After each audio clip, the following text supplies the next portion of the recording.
Much. Well, here in Metro Atlanta, we deal with severe weather, mainly in the spring in the form of hail and tornadoes. We've already seen some of those tornadoes touch down. But hurricanes and tropical storms, they're also possible for us. Hurricane season is beginning next month, and Emily Schmidt has more on what you can do to prepare for any damage from these storms.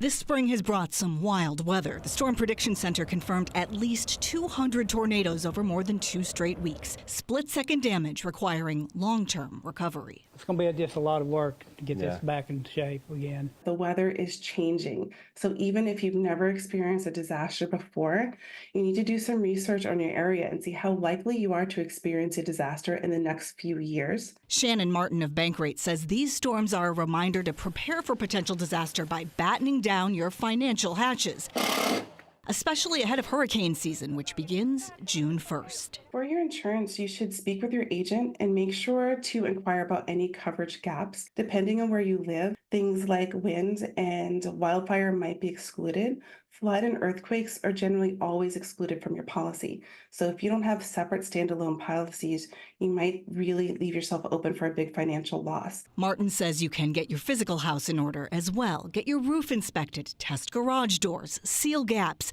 Think about how to cover windows before the storm hits. The kind of disaster may change across the country. Great Plains tornadoes, California wildfires, Texas flooding. But a spokesperson for nonprofit industry association, the Insurance Information Institute, says last year homeowners insurance costs jumped around an average of 10 to 12% nationwide. And in some states, insurers are pulling out of more disaster-prone markets, leaving homeowners with fewer options, often at even higher costs.